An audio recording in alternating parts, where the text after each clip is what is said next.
You go to church and you're like, someone needs to be prayed for. I'll get my pastor to do it. Or I'll get my elder to do it. Why don't you do it? Why don't you pray over these people? It's not about a pastor. It's not about an elder. It's not about a deacon or a bishop. It's about the church, the body of Christ.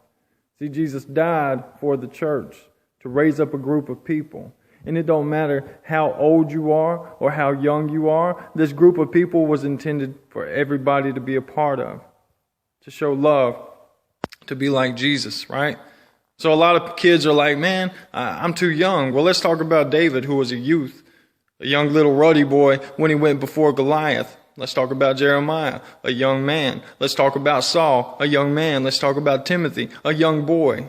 And he was over the Ephesus church, man, the Ephesian church. Paul wrote a letter to him and said, don't let them despise your youth.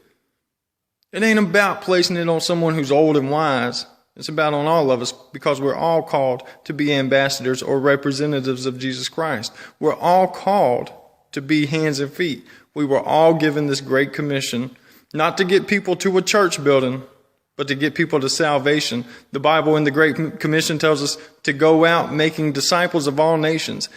It starts with us. It starts in this nation, and then we work our way out.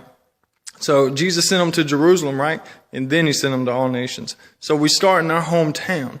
Go out making disciples of all nations, teaching them the ways of righteousness and baptizing them. It's on all of us to do these works. Not your pastor, not your leaders, not your mama, not your daddy or your grandpa.